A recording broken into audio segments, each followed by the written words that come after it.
Marriage is not by force. Don't marry if you cannot be committed to covenant. Stay by yourself and be a rolling stone. You married man that you are breaking your covenant and you are married to a daughter of Zion. The day God wants to put his hand on you, even her pleas for mercy will not save you. A Christian man, he decides that his wife is not enough for him. He goes to go and touch another woman, go and do something. His only salvation, I'm saying it from the altar, his only salvation is to run to his wife and say, I have sinned. The more he hides it, except you are married to Jezebel. If that is God's daughter, the more he hides it, he has put his entire family under the yoke of darkness. And when God will be done with that man, it's just time. He will think he's enjoying. He will think he's flexing. Say, I just married her, I just put her at home. She not wise. She not if he catch me. Don't worry. The day her father decides that your cup is full. Do you know that sometimes it's because the woman is crying for mercy that her father has not acted? She's still begging God, show him mercy. The day you do one thing, I remember a story. I'm telling you a life story. A man heard that his son-in-law was beating his daughter, and the thing offended him. I want to use a physical father to show you something. Offended him. That a daughter that I did not beat in my house, you have right to lay your hands on her. You offended him. He now said he will never forgive his son-in-law. Do you know that that man began to swear? I'm telling you, the person that said this story cannot lie. I heard it in a meeting. And the man began to swear to the level that his wedding band began to bite into his flesh. The only way they were going to be able to remove it was to cut it. And this man came in contact with the man of God that shared this story. And as the man was praying for him, he said the matter, God spoke to him, he said his unforgiveness, his offense. The minute the man forgave his son-in-law, his body began to shrink back to normal.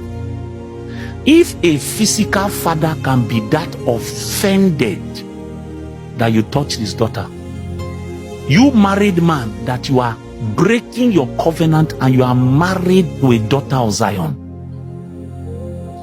the day God wants to put his hand on you, even her pleas for mercy will not save you. Don't marry. You see, marriage is not by force. Don't marry if you cannot be committed to covenant. Stay by yourself and be a rolling stone. But if you marry and you don't keep covenant, even your walk with God will suffer the consequence. And you see, the reason the Bible addresses men is because they are the head. It doesn't mean that when it is the woman, she now has a free ride. The same consequence applies if it is a woman. And this is why I teach women, the way to deal with matters in your home is not fighting. It's not tying wrapper on your chest and saying, you are not leaving this house today. That's foolishness. Because if you reach fight now, they're not going to see your nose speak. It's foolishness. The way a woman wins in her home is going to the father of the man. Go to God and say, your son has started again. That's why if you marry somebody that his father is Satan, when you go to Satan and say your son has started again, Satan will say, hey. You have not even started, you are complaining. But if his father is God, God will tell you to be calm.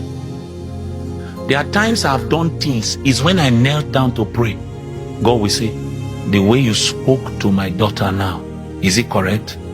You can't ascend to anywhere. If you like, put your philosophy on the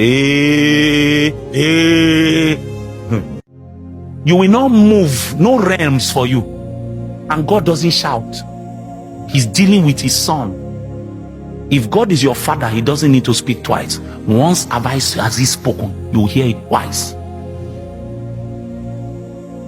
He doesn't need to speak. He said, the way you did that thing, is it correct? Just like he asked Adam, where art thou? When God is asking questions, he's not looking for information because he knows all things. When he's asking questions, he's calling you to think. He's calling you to discern. He's calling you to look at the thing from his perspective.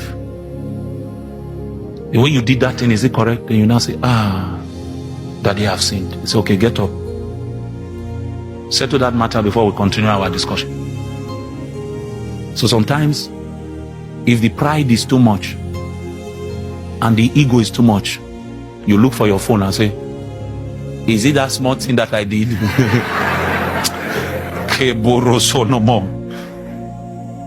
Then they will ignore your message. They already know that you are trying to beg.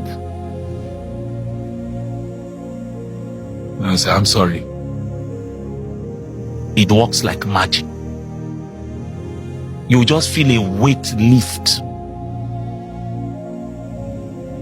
Dealing with your wife treacherously and unfaithfully can hinder your prayer. Talk less of when you now go and break your covenant and commit adultery. Unless you are married to Jezebel.